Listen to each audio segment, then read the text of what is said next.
What if I told you that in 1973, a computer programmer received an email from someone who wouldn't be born for another 37 years? What if I told you that this email contained an attachment that would lead to one of the most disturbing cover-ups in technological history? What if I told you that the person who sent this email is sitting in your room right now? My name is Sarah Chen, and I'm a digital forensics investigator. 3 months ago, I was contacted by the estate of Dr. Marcus Holloway, a pioneering computer scientist who worked at Bell Labs during the early days of email development. Dr. Holloway had passed away at the age of 91, leaving behind decades of research notes, prototype computers, and what his family described as an obsession with a single email that had haunted him for 50 years. The family wanted me to examine his personal archive because, according to his will, he had left specific instructions that his research should only be made public after his death. What I found in his basement laboratory would challenge everything we understand about time, technology, and the very nature of reality itself. Dr. Holloway's story begins on October 13, 1973. He was working late at Bell Labs, testing an experimental email system that was years ahead of its time. The lab was empty except for the hum of massive computers and the occasional flicker of fluorescent lights. At exactly 11 p.m., his terminal chimed with an incoming message. This was unusual for several reasons. First, the email system was supposed to be offline for maintenance. Second, the sender's address showed a domain that didn't exist yet, at gmail.com. But most disturbing of all was the sender's name. Marcus Holloway Jr. Dr. Holloway had no children. He had never been married. The idea of having a son was something he had given up on years earlier due to a genetic condition that made him believe he shouldn't pass on his bloodline. Yet here was an email from someone claiming to be his son. Sent from the year 2010. The subject line read, "The experiment must stop, Father." Dr. Holloway's hands trembled as he opened the message. The email was brief but chilling. "I know what you're planning to do on November 3rd. I know about Project Kronos. I know about the children. You have to stop. The future depends on it. Check the attachment, it's proof of what your work will become." The attachment was labeled evidence.zip and contained what appeared to be medical records, photographs, and audio files. But when Dr. Holloway tried to open it, his computer crashed. Every attempt to access the file resulted in system failures, as if the attachment itself was somehow corrupting the very fabric of his digital environment. Over the following weeks, Dr. Holloway became obsessed with decrypting the mysterious file. He worked around the clock, barely eating or sleeping, convinced that this message held the key to understanding something profound about the nature of time itself. His colleagues noticed the change in his behavior. The once methodical scientist had become erratic, paranoid, speaking in whispers about messages from the future and experiments that could reshape reality. November 3rd arrived, and with it came the most terrifying revelation of Dr. Holloway's life. That morning, he received a phone call from Bell Labs administration. They were shutting down Project Kronos, a classified research initiative he had been secretly developing that involved using computer networks to send information backward through time. The project had never been officially announced. The funding was buried in black budget allocations. Only 3 people in the entire organization knew about it. Yet somehow, this mysterious son from the future had known not only about its existence, but about the exact date of its termination. Dr. Holloway realized that the email hadn't been sent to warn him about a future experiment. It had been sent to ensure that the experiment would be cancelled. The message itself was part of a temporal loop, a self-fulfilling prophecy that guaranteed its own existence. But this is where the story takes a much darker turn. In his research notes, Dr. Holloway described finally managing to partially decrypt the attachment in 1978, 5 years after receiving the email.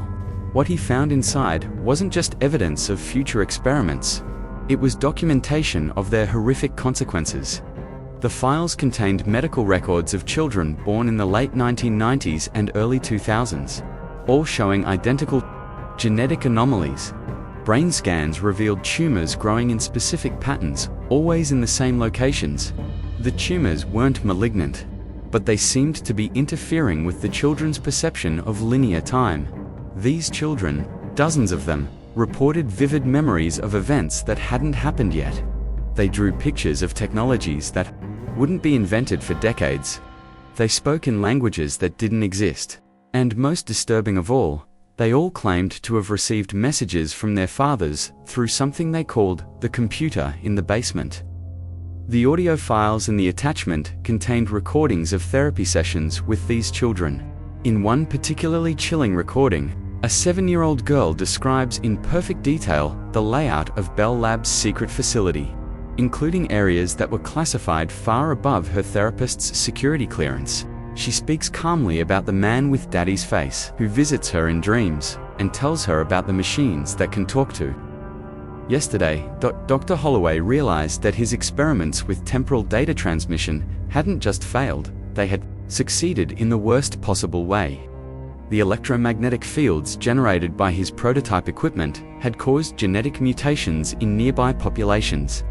The children born to families living within a 5-mile radius of Bell Labs were all affected, their brains rewired to perceive time as a navigable dimension rather than a linear progression. But the most terrifying discovery was yet to come. In the final audio file, dated 2009, Dr. Holloway heard his own voice. Not as the 70-year-old man he would become, but as his middle-aged self from 1973. Speaking to one of the affected children during a therapy session, the child addresses him as Daddy and describes in detail the email he will receive on October 13th. The loop was complete. The children, affected by his experiments, had somehow communicated backward through time, creating the very email that led to the cancellation of the project that created them. They had arranged their own existence by ensuring their own prevention, Dr. Holloway spent the next 40 years trying to understand how this was possible. His notes reveal a gradually deteriorating mental state as he grappled with the implications of his discovery. He had created a temporal paradox that couldn't be resolved through conventional logic. The children existed because they had prevented their own existence, which meant they could exist to prevent their own existence. In an endless cycle of causality. But the story doesn't end with Dr. Holloway's death. When I finished examining his archive, I found something that made my blood run cold. Hidden in the deepest subdirectory of his personal computer was a folder labeled Current Communications. Inside were hundreds of emails, all received within the past 5 years, all from the same sender, Marcus Holloway Jr. The emails detailed my investigation. They described my visit to the estate, my discovery of the archive, and even specific phrases I would use in my analysis report. The final email, received just 3 days before Dr. Holloway's death, contained a single sentence: "Sarah will understand soon enough." The cycle continues. I realized that I had become part of the paradox. My investigation wasn't just documenting Dr. Holloway's story, it was ensuring that the story would be told, which was apparently necessary for the temporal loop to maintain its integrity. But it gets worse. Last week, I received my first email from Marcus Holloway Jr. The subject line read, "Thank you for preserving Father's work." The message contained details about my own future that I won't share here, but I will say this. According to the email, I'm going to have a daughter in 2020. Her name will be Sarah Chen Jr., and she will be born with the same temporal perception abilities as the Bell Labs children. The attachment in this email was labeled instructions.zip. I haven't opened it yet. I'm terrified of what it might contain, but I'm even more terrified of what might happen if I don't open it. The email suggests that my daughter will need this information to send a crucial message backward through time, a message that will prevent something called the final experiment, scheduled for 2045. I don't know what the final experiment is, but according to Marcus Holloway Jr., my investigation of his father's work is the first step in a chain of events that will lead to its prevention. By telling you this story, I'm apparently fulfilling my role in the temporal loop. Here's what keeps me awake at night. If the loop is real, then everything I'm doing has already been predetermined by messages from the future. My free will is an illusion, and I'm nothing more than a puppet being controlled by my own unborn daughter. But there's another possibility that's even more terrifying.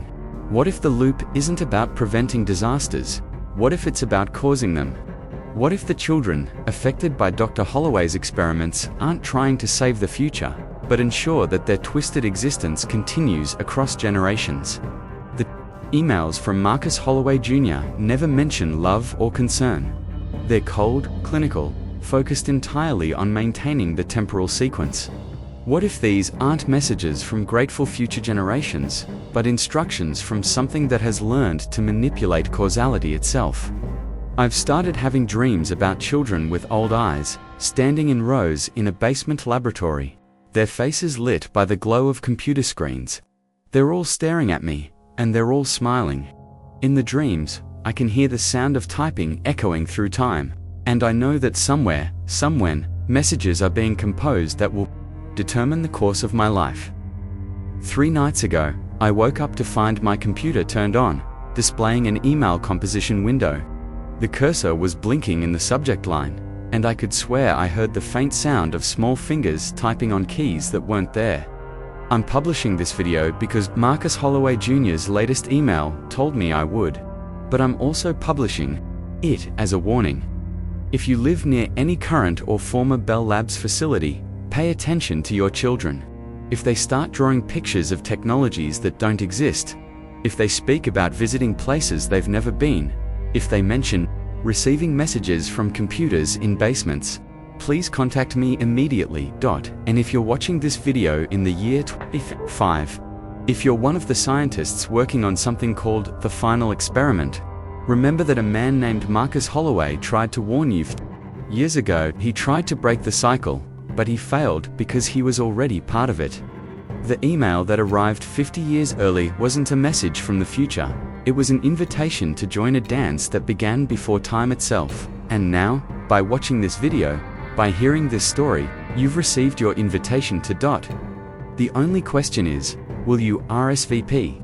Don't forget to subscribe to my channel, because according to Marcus Holloway Jr.'s emails, I'm going to need all the help I can get. The next video in this series will be released when my daughter turns 18, in 2045. She'll be the one uploading it. Until then, remember to check your email. You never know when you might receive a message from someone who doesn't exist yet. Sweet dreams.